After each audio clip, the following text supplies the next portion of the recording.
Good evening, everyone, and welcome to the Association of Graduates and Air Force Academy Foundation special presentation, Grads in STEM. My name is Captain Ray Hill, and I will be your host for this virtual panel. I graduated from the Air Force Academy in 2013 with a Bachelor of Science degree in Operations Research. I'm currently an instructor at the U.S. Air Force Academy's Math Department, and I helped to create the new data science major at USAFA. This evening, I'll be joined by 3 other Air Force Academy grads to discuss our personal journey in STEM and answer any questions from our audience. So first, let me introduce these other panelists. First is Lieutenant Colonel Karen McWhorter, graduated with the class of 1998 with a BS in mathematics. She is the owner of a small business called Ascend College Prep, offering accelerated math courses to high school students. Our next panelist, Major Rob Newton, graduated from the Air Force Academy in 2006 with a BS in Systems Engineering and is currently pursuing his PhD in Industrial Engineering at Penn State University. He is also a graduate of the U.S. Air Force Test Pilot School. And our final panelist is Major Andrea Harrington.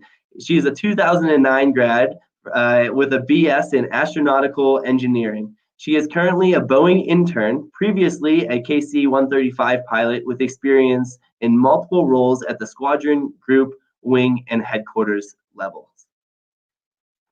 So to start off today, I want to go ahead and ask questions. And our first question is for Lieutenant Colonel Karen McWhorter. So as the owner of Ascend College Prep, which offers accelerated math courses to high school students, if a high school student is pursuing STEM, how do you think the students should prepare in high school to lead them to success in college? So when I saw this question, I was so excited. And my biggest challenge was to figure out how to be concise with this question. So I sat down and I wrote down the things that I want to teach my students. And the first thing is take the hard classes. Don't let fear of GPA or anything else stop you from pursuing those difficult classes. And then understand that struggle is part of learning. If you already knew it, then what would be the point of taking the class? That productive struggle is absolutely critical if you're going to solve some tough problems in the future. Get comfortable with messy solutions. I think that in education, we've done a bit of a disservice to a lot of our students, and we've made all of the problems work out to a nice integer or a whole number. And that's not real life. Real life is decimals and fractions and messy solutions, and sometimes no solution at all. Going on with that, ask questions and get really comfortable with word problems. Every time I say that to my students, they groan, right? It's a universal, we don't like word problems. But in my entire career, I have never had anyone come up to me and just ask me to solve an equation. Quick, what's the square root of x squared minus 2x plus 4? It doesn't happen. Life is word problems. It's messy. And that's what we need students who are comfortable with. In that vein, in the United States, I don't think we do a very good job of pushing our students who have an aptitude for STEM. Other countries do way more to push students that have a natural affinity for the subjects or just really want to focus on them. So if you're a student who really wants to learn more about engineering, wants to pursue higher level mathematics, even though you're a high school student, this is going to fall to your shoulders. Find a local company that you can be an intern. Pitch it to them. Say, I'd really like to come intern with you. Most high schools have a work study program or an internship program. If you've got a teacher that you really enjoy, ask them if they have ever done any research or if they'd like to do some research with you. But the biggest thing for me, the biggest bit of advice I would give you is that even though you're in high school, your education belongs to you. And if you're not getting what you need, then find a way to get it. Yeah, all right, that was all of my notes. Thank you so much, ma'am. All right, so our next question is for Andrea. As a former KC-135 pilot, how did your background in STEM enhance your pilot career? Yeah, and that's a great question. A lot of people ask me why I did an engineering background and then just wasted it in their terms on being a pilot. And really it did. It helped me tremendously. There's so much about being a pilot that requires an advanced understanding of math. And the more that you can apply an engineering background and knowledge to all the systems knowledge that's required to be a really successful pilot, the better off you are. So I ended up being able to move through the different levels of being a pilot. So you start out, as a student, and then you move on to the right seat of the co-pilot, because I was in large aircraft with a large crew. So we had co-pilots and pilots, moved to the pilot and then instructor, and eventually an evaluator pilot much faster than my peers were able to do, because I had that engineering background that really helped me with all the basic knowledge that's required to be just above the standard level pilot. So you're not wasting your time by putting all the effort and the sweat and the blood and the tears into a STEM degree that it really will be required, because that will definitely pay off in dividends in the long run. Great, thank you so much. All right, the third question, as a prospective candidate to USAFA interested in STEM fields, how can I pursue my dual aspirations while at the academy and in my civilian career? So yeah, how do you balance being at, you're going to USAFA, but at some point, even General Severia just last week ended up retiring and is now in his civilian career. So how do you end up preparing for both of those at the same time? Well, the great news, as somebody who teaches here at USAFA, I can tell you that your degree while you're working here, the skills you're learning at USAFA are going to provide you well in both realms. And if you're particularly pursuing a STEM degree, that's really going to pay off. I'm sure we'll be talking about this more later, but I'm a graduate from 2013. And just a couple years ago, when my friends got through their initial commitment, they left and they want to go. I've got a friend working at Facebook, Amazon, Google. Some of them are working in Silicon Valley startups, right? And that's because while they took their academy career seriously, they are able to be marketable both in the Air Force, where I have a lot of friends remaining and being successful, as well as out in the civilian sector as well. All right, and so lastly, I want to go to Major Newton, and I want to ask, why did you decide to pursue a PhD in STEM? And what advice would you give the people who are looking to continue their education in STEM? So the point about continuing education is a great one. I fully support and encourage anyone that wants to go out and continue their education. I find it personally important to continue learning and thinking about the world that we're in. So whatever you can do to enrich that, that's paramount. That said, I studied the subjects that I was interested in, particularly when you talked about grad school and anything after the bachelor's degree. One of the running jokes at USAP is that you really major in the core. Everything else is an elective. Everyone's going to get a Bachelor of Science while they're there, regardless if it's in fine arts.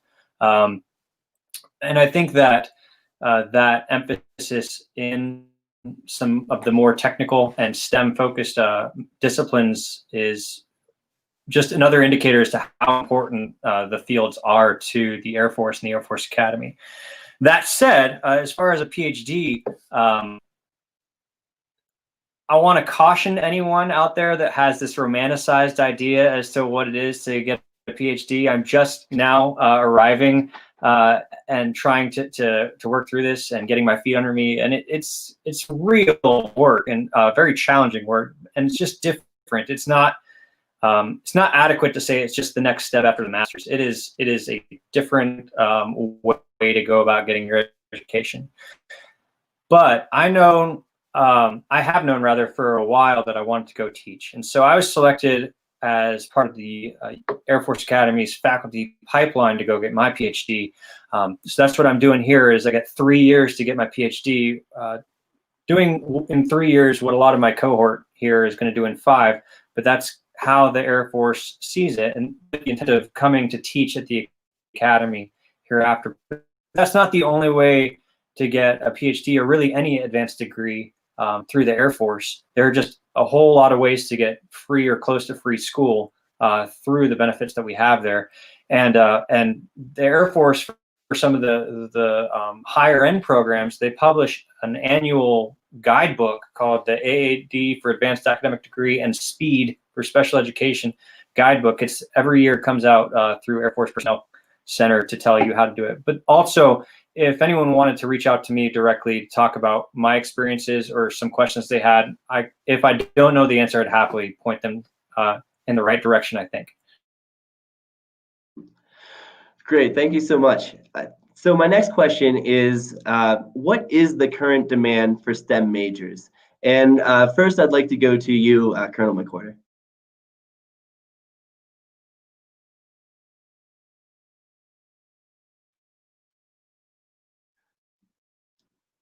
Oh, and I'm sorry, ma'am. It looks like you may be muted here. Leave it to the oldest grad on the panel to screw up the muting and unmuting. Not cool. All right. So now that you can all hear me, I like this question because what my high school students tell me is that, well, everybody's majoring in STEM. If I major in STEM, there won't be anything for me to do. And so I don't know where that perception is coming from because it couldn't be more false. If we look at the years from 1985 to 2009, if we just analyze that time span, during that time span, our college graduates, the number of college graduates in the United States increased by more than 50%. Now, math is my wheelhouse, so I looked specifically at mathematics. But when we look at math and statistics grads from 1985 to 2009, the number of people choosing to major in those fields only went up by 480 people. That's nothing. It's a less than 3% increase. So there's a lot of need for STEM. Even though we talk about it all the time, it's not necessarily translating into more people making that choice. The other thing I found really interesting in looking at this is that the United States has very rapidly become the choice for STEM education for international students. And when we look at our undergrad and graduate programs, they are full of the cream of the crop from countries all over the world. And the number of US students has been steadily declining. So there is a huge demand for STEM right now. Great, great. And then I'd also like to hear your response on this question, Andrea. So would you please chime in? Definitely. So I think really, really valuable to think about what transferable skills you have from whatever degree you get. So when we talk about the demand for STEM grads, it's not just where is there an engineering need, where is there a mathematician need, where is there a science need, a scientist need. It's really about there are people that are able to use their STEM degree and really broaden a company's capabilities by being able to speak the language, if you will. So companies out there are looking for people with a background in STEM to do a myriad of things that have absolutely nothing to do with STEM, like marketing, like accounting and finance and business planning, and just kind of all over the map, literally anything you could want to do. So I think when we analyze the need for this STEM workforce, it goes way beyond just the exact STEM jobs out there, and it really opens up a huge demand across the entire United States and in all different industries. So really, anything is game, and there's a huge demand. No, that's really good insight. And in fact, my wife grew up wanting to be a marine biologist, and she's now a marine biologist. And guess what? Right now, she's back at home learning to code in R because you're right. There's not enough STEM majors to go around. And so now they're teaching STEM to everybody. And everybody has to be using it at some point. And I think it's the same thing we're seeing in the Air Force. At my last assignment, I was with a bunch of logisticians, and their generals were asking them to do STEM, right? And they wanted it, and they found it as important. And so they were asking them to conduct statistics and to be able to answer their questions about logistics.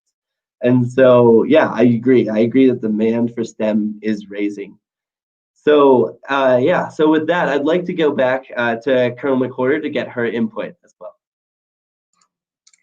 I just wanted to piggyback on that. Andrea, that is such a phenomenal point. You know, when I graduated from the Air Force Academy with my bright, shiny degree in mathematics, and I became a public affairs officer, I had no idea how I was ever going to use my hard-earned degree. And I will admit that initially I struggled to find how to use my technical background. But with the advent of social media, once Facebook, Twitter, all of the networks started coming online, all of a sudden we needed to analyze what type of post gets us the most interaction. How many people are reading an article versus interacting with a picture? And my background in analytics and mathematics became invaluable in a career field that no one expected to have that need. And so I love that you brought that up, because you're right, it's everywhere. It is not just STEM majors. No, thank you for that additional input. So as probably the most technically oriented of the service, how does the Air Force plan to retain and foster STEM graduates when industry has substantial advantages in terms of salary and benefits? Well, I'll tell you, I've been in conversations with senior leaders about this question really over the last 2 or 3 years, is how can we retain our best STEM personnel, right? And quite frankly, the answer, the problem has not been solved. There is not the solution, the golden solution is not out there, right? Like I said, a lot of my friends have gone off into industry. And you know, the analyst career field that I'm in right now is one of the worst man career fields. It usually trades off with pilots for being one of the least man career fields right now. The Air Force has tried to do some things along the lines. So just being upfront, they've offered me a signing bonus that I've been under to stay in the Air Force as an analyst, right? But really, this problem tends to boil down to more than money, right? Everybody wants something else, right? And if you're going to try and compete with industry, well, one of the things that the Air Force has is obviously the really important mission, right? And that's something that sometimes you can't necessarily replicate depending on the industry that's being worked on. And so sometimes it's that mission that is pushing us forward, right? And so that's one of the benefits that the Air Force has to maintaining STEM. But really, when I talk to all of my buddies that got out, and I'm like, hey, what was the reason that you wanted to get out? What was it? And what they were mostly telling me is they wanted to have something where they felt like they had, you know, more impact and more growth. And so really, where does it come to be able to maintain our STEM majors? Well, that falls actually on all of us in the Air Force, right? It's to let the people that are working for you have a better chance of having a bigger impact and having more growing opportunities, right? Being able to pursue their STEM and being able to use STEM majors appropriately, right? To be able to use the skills that they've honed instead of having them doing some other tasks. And so, like I said, the solution isn't out there, but it's something that I think we all need to be cognizant of and to be working towards. Now, the next question that I want to be able to talk to is, what is your greatest obstacle to date in pursuing your goals towards STEM? And once again, we're going to be going to Colonel McWhorter first. Okay, I remembered to unmute. So when I think about obstacles with respect to STEM, and I know I'm going to date myself a little bit, because when I first decided to major in math, it was 1994, and there were fewer women at all of the service academies, particularly, well, I guess, and the Air Force Academy. So something that I did see as an obstacle and almost prevented me from going the route of STEM was how few women are in STEM. To this day, when I walk into a room, I had a meeting with a dean at Pikes Peak Community College. the first thing that I look for is how many women are here.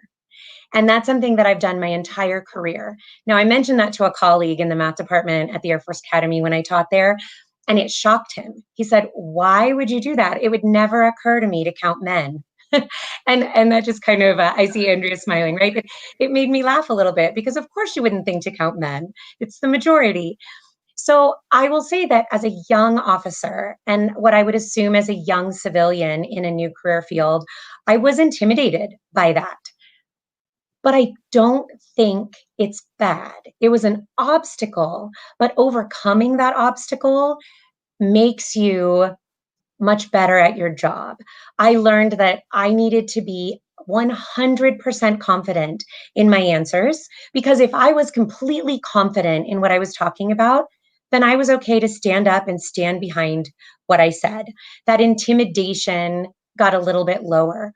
I will say that the confidence I gained from my years in the Air Force and still to this day in the Air Force Reserve, it's invaluable. And I am so grateful for it because we do still have uh, a little bit of a disconnect between where we'd like to be and where we are with respect to diversity in STEM. But the reason I wanted to answer this question or be one of the people to answer it is if there are any young women listening to this call, cadets, high school students, don't let outside things influence what you want to do. If this is what you want to do, then do it and understand that it might be harder. I'm not going to pretend that it might not be a little more difficult, but it's so worth it. No, thank you so much for that insight, ma'am. And I'd also like to go over to Major Newton to hear his response on this as well. So that thanks for the opportunity. As far as career goals and obstacles, especially coming out of graduation at the academy, my goals were not necessarily those of a STEM graduate. My goals were those of a graduate, which means really a brand new lieutenant and an officer. So my educational background and the subjects that I was interested in kind of led me down the path towards STEM disciplines. But I didn't necessarily set out with this intent to go do STEM. Like that was never part of my calculus, if you will. But I've spoken with a couple of friends and classmates about this in particular and obstacles. And some of that just comes from complaining to your friends about what you're going through. But it needs to be said that the Air Force is not a monolith. It is big enough that it can be a lot of things to a lot of different people. And so my friend Dano in particular, he was an English major who has since gone to the reserves, but had to go learn how to code. So now he's working in on user interfaces for software. Anyhow, he was telling me, it's like, you could get a great STEM job in the Air Force as a brand new lieutenant and tell everyone that the Air Force is a great place to work as a STEM graduate, and it's awesome. And similarly, you could have a guy who goes and he's doing only admin work and never got to use his degree at all because he didn't push the right buttons or have the right timing. And he would tell you it's terrible. There's nothing great about it. So understanding that there's going to be those varied perspectives when you talk about an organization that is as large as the Air Force is really important. But I would say that's probably true about the private sector without a whole lot of firsthand experience. But I see Andrea nodding, so I feel good about that. I will say my other friend Chris was telling me some of the mixed messages that he had as an analyst going back to get his advanced degrees. For a lot of our engineers and analysts, getting those advanced degrees is a really important part of their career progression. And in residence, however, when you're going to get those degrees, it actually can be seen as a detriment to your career because you're taking time away from ops or management of projects. And there's a bunch of these weird conflicting interests going on there. And I think a lot of that has to do with the Air Force is just so large that it wants to make sure that it has people where it needs to, regardless of who they are as individuals, and that should be expected of a large organization. But I wouldn't say that that's any reason to be dissuaded from doing it if you're interested in it. Just know that, particularly for graduates of the academy, you're there to be an officer and the Air Force expects you to be an officer, you're going to have to take it upon yourself to a lot of times go find the things that you feel you are most qualified to do as a STEM, as someone within one of the STEM fields. So thanks. No, thank you. So our next question is, how can we encourage younger people to explore STEM as a career path? Well, there's a lot of different ways to go about answering this question. And as a STEM individual, well, I would like to look at the research, right?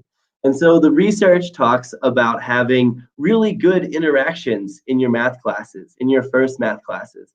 And just like Colonel McWhorter was talking about earlier, I think that sometimes in math we do a disservice, right? I'm teaching right now at the Air Force Academy, and I came back to teach Calc 1. And guess what? I had to relearn a lot of Calc 1, even though that was my job in the Air Force, was to be doing mathematics. And so what we end up doing is we're saying, okay, well, we need to make math more realistic, like Colonel McWhorter was saying. And we also need to make math more applicable, right? And so that's why right now at the Academy, we're redesigning our core math courses. And we are using real problems with real data. And you're not just sitting there and checking to make sure your denominator doesn't have a square root in it. No, in fact, we're saying, hey, in the real world, you're going to have computers do that for you.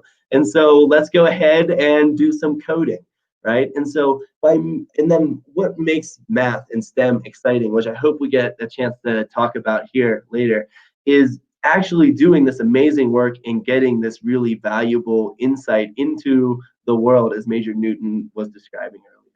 And so actually, I'm going to go back to Major Newton to get more insight into this question as well. So that's really great to hear about the curricula at the Academy.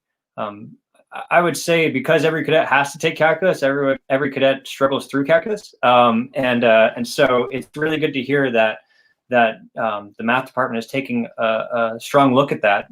But as far as things that we could do to encourage people, like the curricula need to have relevance, approachability, and agency. We probably need to evolve the curricula, which it sounds like we're doing, toward data, something away from the 100-year-old curriculum that was established when we decided to do public education. But not every kid is going to be excited about application either. Some are going to be more excited about theory. And I think it's important to meet any given student where they're at. Some of that comes with thinking of math education in particular, but engineering as well, and a lot of the different sciences that are out there, that if we think about it as a tree as opposed to a path, it's just like, hey, what is it that you want to do? Where do you want to go with this, and what kind of things are you going to be excited about? And we'll work you toward that branch of the tree, as opposed to you have to do algebra, geometry, algebra, calculus. That can be really hard. But I think that if you can find a way to get anyone excited, that's going to be the biggest way to encourage them. If they're excited, they are encouraged. Awesome. Thank you so much. So my next question is, what advice would you give to a 2024 cadet, or any cadet, who doesn't quite know what they want to major in at USAFA? And so Major Harrington, I want to go over to you for this question. Yeah, thanks, Ray. So I think, first of all, USAFA is hard as it is. So pick something that you like. And I think that's absolutely the most important thing. And then the second thing is, you can easily go from a STEM major bachelor's degree to something more fuzzy, is the word we used to use when I was in the academy. I don't know if that's the way we still, okay, great. So fuzzy, you can go fuzzy from STEM, but it's a lot harder to go STEM from fuzzy. So I have tons of friends, right, with engineering degrees who went back, got their MBA, or got a degree, a master's in finance, or in some realm of something totally different, and then use that degree to help them out. I don't have any friends who started in the business department and went back and got an engineering degree. It's quite frankly not possible to go from a bachelor's in a fuzzy major to a master's in an engineering or STEM management kind of area, because you have to have the prerequisites, and you won't have them if you go fuzzy first. So Still within the vein of do something you like, I would say if you like anything STEM, pick that. And if you don't like STEM and you hate math and you hate, some of the other options that are on the table there, honestly, it's not worth the struggle. And if you don't think you want to do that long term, then don't put yourself through that, because it's not going to be worth it if you're not going to be able to apply that, or you're going to make your life much worse at the academy. Because like I said, it's tough as it is. So number one goal, graduate, become an officer, and the Air Force will take care of you. But number two goal, if you do like STEM, pick STEM. No, thank you so much. And I'm going to interrupt our regularly scheduled program to shamelessly plug the new data science major, because I think you bring up a really great point about data science. About STEM, and then applying it to fuzzy career fields, right? My wife was a marine biologist, and she literally swims with dolphins in the summer. And yet now she's programming, because that's a really important part of her job. So even sometimes those fuzzy majors tend to have STEM components added to them. And then what's really exciting about the data science major that we just added is we're giving cadets an option to take a multiple class sequence in some of those fuzzy majors. So right now we are working with English, that you can become a data science major, but then you can learn about digital humanities. How do I learn from this text by actually looking at the data? How many times a character's name appears in a chapter? What does that tell me about the story that's going on, and different things along that line. Okay, so now I'll get off my soapbox, and I'll go over to Colonel McWhorter to hear her response to this question. I love the shameless plug. So as far as, we're still on advice we would give to incoming cadets, right? Ma'am, you can definitely, please do talk about that. But also, could you, yes, and advice to giving to a cadet. Okay, so I love everything that Andrea said about that. In fact, it was almost like she was reading my notes. Pick something you like. But there was one thing that I wanted to add, and that is, yes, the academy is hard, but your attitude can make it 10 times harder. Know going in that you're going to at some point take a class that you don't enjoy. And that's part of life. And it's an important part of life. Learning to find the value in something that you don't enjoy is crucial, because you might be a new officer and you get career broadened. That happened to me 2 years after the Air Force Academy. I was just getting excited about public affairs, really digging in. And they said, hey, we're going to career broaden you into protocol. Well, I wasn't very excited about that. But I'd made it through thermodynamics and aero and astro and electrical engineering. And I knew from that experience that I would be able to find something of value in the next couple years that would help me in my career. And as much as I did not want to do that job, what it did for me now that I'm starting my own business, or as I've hopped from career field to career field, it's been spectacular. So work really hard to keep a positive attitude through the challenges, particularly academically, and really work on finding that value that you may not see at first glance. Great. No, thank you. I always like to tell the cadets that, the best major, if you're looking for the easy major, it's the major that you're most interested in. And so I appreciate both of your insights. All right, so I'd like to ask this question to Major Newton. How did you choose to go into the military and choose your field of study? Who was your biggest encourager for taking the path you chose? So that's actually a lot of different questions, all kind of in one fell swoop. But I'll chip away at it. I would say regarding joining the military, the classic answer is that I wanted to go serve. That's not untrue, but both my parents were in the Air Force as well, actually. And so it was familiar with me, and I also saw it to be a challenge that I thought I could do well attempting. I've had opportunities to move on from the Air Force, but I'm still enjoying the heck out of it. So as a result, I'm still here. Most of us only get to wear a uniform for a finite number of years, so I'm making the most of the ones that I have. Regarding my field of study, I will say that I'm generally driven by the people that are around me. I want to take classes where my friends would be with me, with instructors that I liked, and knowing that I was going to be able to work with my advisor closely and enjoy that experience while I was there. Those are all things that I worked in there, but also, you know, the capstone projects that the firsties at the academy, sorry, the first class cadets, the seniors that at the academy get to do. They're just really cool opportunities, particularly with the engineering disciplines. So building a rocket and launching it out of the you know, the San Nicolas Island, you know, area, like that just sounded really cool to me as a cadet. So I ended up as an astro major. To Andrea's point about you can go from A to B, but B to A is a little bit harder. I mean, I think the dean, who was the legal or the law department head, right? Like she was an astro major too back in the day. So Yes, I sir, hope that's correct. I'm getting that right.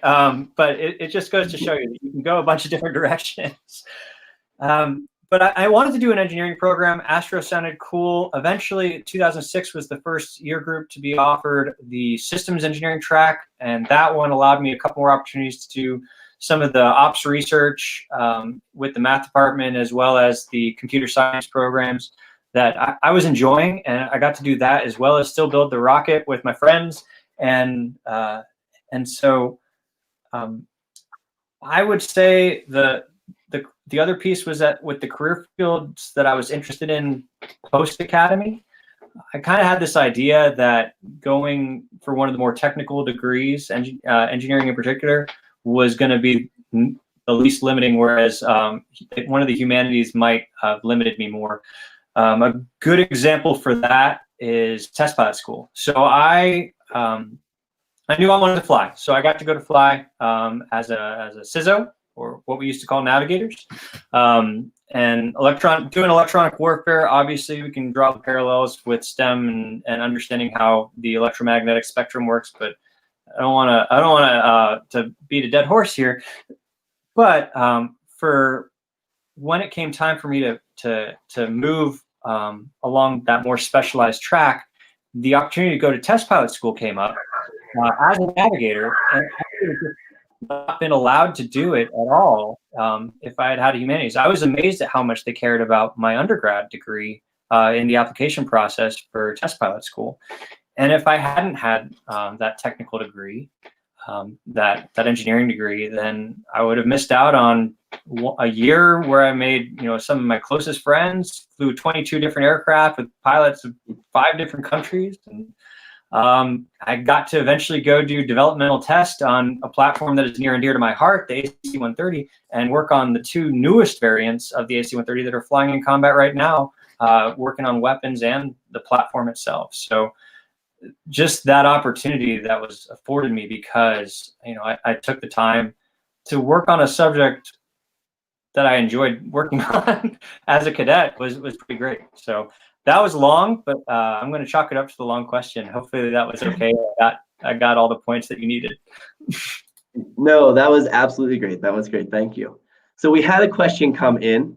Can you major in physics with a minor in data science? And so I'm going to go ahead and field this question.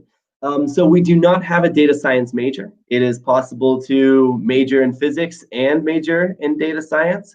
But sometimes I want to tell you that life is really all about what you put into it, right? And what you put into your freshman year is what you're going to get out of your freshman year.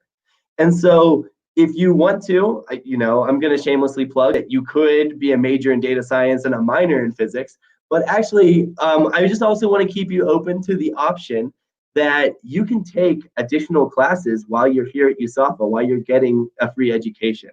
I did that when I was here, right? And so there's nothing stopping you from being a major in physics, but you're saying, hey, I'm interested in data science, and you take an extra class here or there. And so, like I said, life is all about what you put into it is what you get out of it. And so I've actually got a final question, and it's going to go to all of the panelists.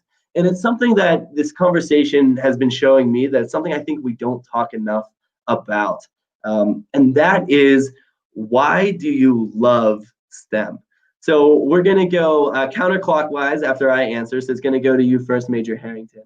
But yeah, so why do you love STEM? Well, I'll tell you why I love STEM, right? As an analyst, I think I know I have the best job in the Air Force. For me, I think I have the best job in the Air Force just in, right? And so every assignment and then every day in that assignment is something new and different and exciting for me, right? I could be stationed working for Cyber Command. I could be working for Global Strike that does nuclear missions, right? In my past, I've been assigned in doing logistics. I've been assigned to an air operations center where they do mission planning, right? And data, I just love that my job is so flexible that every day I can walk in and do something different. I've done war planning. I've prevented abuse of handicapped government workers.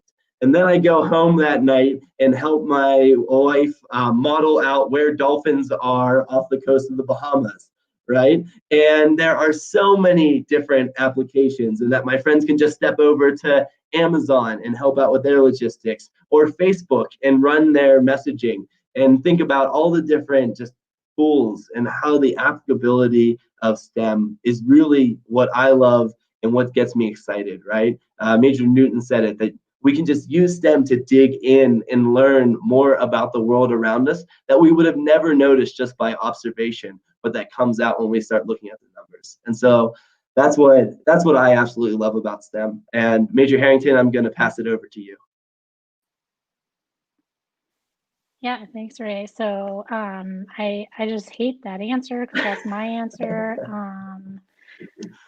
No, really, I mean, you really hit it. And the thing about STEM is it doesn't matter which STEM you do, right? My dad was a physicist. He ended up working on lasers, and then he started his own software company. And now he like has open mission systems on Mars. He has stuff on, had stuff on the space shuttle. He has things in orbit. He has things at the bottom of the sea. So, and it didn't have anything to do with physics. It's just that all of the STEM disciplines are so versatile, and you can take it anywhere that you want to go. It opens so many doors, and you don't have a career path. You have unlimited career paths, and you can reinvent yourself 100 times, and you can move your skills from one industry to another, and you can decide, I want to be a social media mogul, and then I want to come over here and I want to go, solve world hunger. And you can literally do anything with it. And so I just think that it's just such a door opener. And then I also really enjoyed something that Karen said earlier, which is just like, I knew once I got through a STEM degree at the Academy that I could do anything, because it is hard, and it's 100% worth it. And I wouldn't change my degree or my experience at the Academy for anything, because I know that, double E and the worst physics class and Diffie Q are possible for me. That means anything's possible for me. So. Great, thank you so much. All right, Major Newton, I'd like to hear from you as well. Okay, so STEM, I think we've talked a little bit about people doing what they enjoy, and so the fields that I've gotten to go deep in are the fields that I enjoyed working in. And I'll say that, I initially tracked to pilot training out of the Academy, and it didn't work out for me. Hence, I'm not a pilot. I'm a CISO. And the Air Force gave me that opportunity. But going from failing at pilot training, where it just wasn't working out for me, it wasn't clicking, I wasn't enjoying it. I don't know why. It was something different for every flight, to then showing up to navigator training where everything did fit together, and I understood the 60-to-1 rule and how all of the ARC math worked, and I could figure out all of the navigator math. And being good at that, man, that just lifts all of the burdensome nature of something being hard work. When it's a hard work that's worth doing, but you enjoy doing it, it's just not that hard.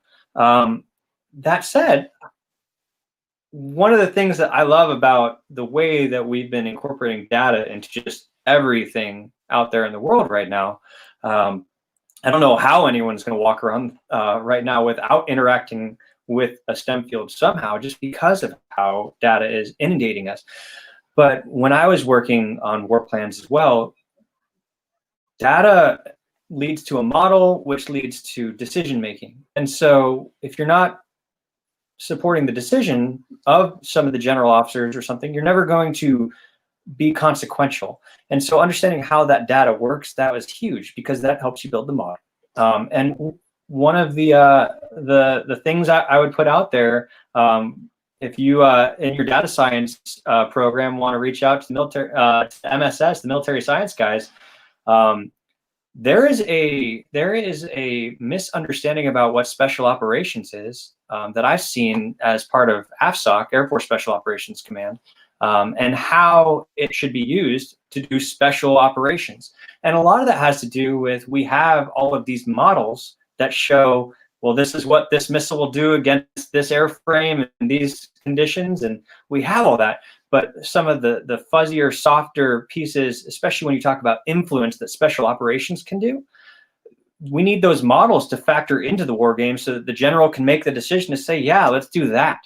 And when you see that you can be of consequence like that, man, that is exciting. And I would say that when you get those wins, when you see everything come together like that, and you can see the world as a whole because of the hard work that you put in, that's what makes it enjoyable. And having the foundation for within a STEM field to be able to do that, that's everything. So.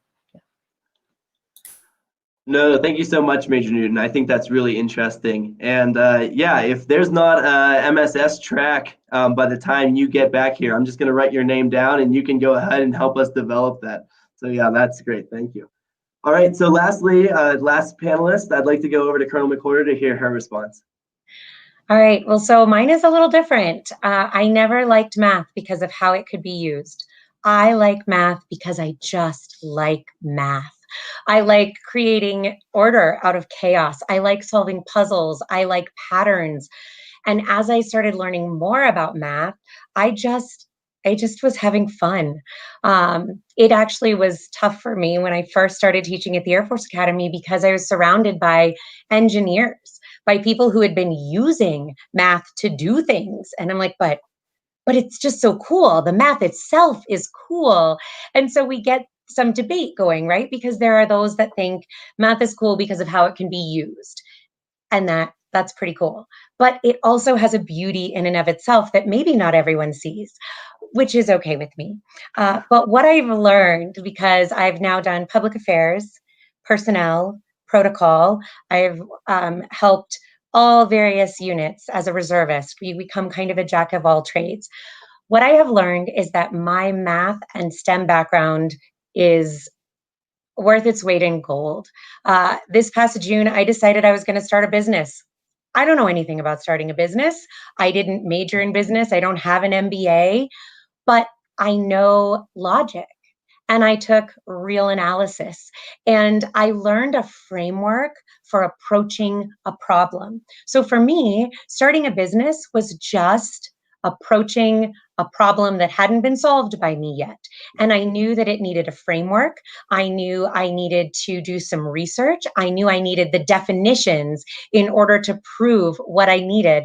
That math background, that STEM background, I really don't think I could have survived the last few months without it. And so I guess there were a couple of different things that I loved to wrap up. That, Andrea, you said with a STEM degree, you can reinvent yourself because the skills are the same. And I could not agree more. A STEM degree is applicable everywhere. In fact, the latest research and the latest RAND study shows that every single career field in the Air Force wants STEM majors. Even finance wants STEM majors. Personnel wants STEM majors, because it's about more than the content. It's about a way of thinking. It's about how you approach a problem. So I love that. Yes, if you are at all interested in STEM, do it.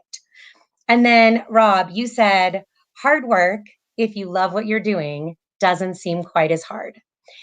I am working harder than I have ever worked in my entire life, and I am loving absolutely every minute of it.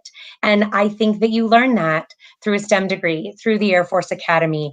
Hard work pays off, and if you really love what you're doing, it doesn't feel like work. No, thank you so much. And thank you so much to all the panelists for coming out here and talking to us today, dedicating your wisdom, your expertise, and also your time. And so with that, I'm going to go ahead and just provide a couple of closing remarks. Thank you so much for hanging in there with us and listening to us talk about STEM.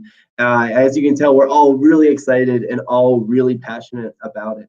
And so I'll tell you that this doesn't have to be where the conversation ends. In fact, we could actually make this a true conversation where we get to hear from you. And so if you would like to reach out to me or any of the other panelists, if you email me at raymond.hill@usafa.edu, and so that's raymond.hill@usafa.edu. I will gladly put you in touch with any of the panelists, including myself, to help answer any of your questions. I hope that you all have a good evening, and go Air Force, Think Navy. Thank you.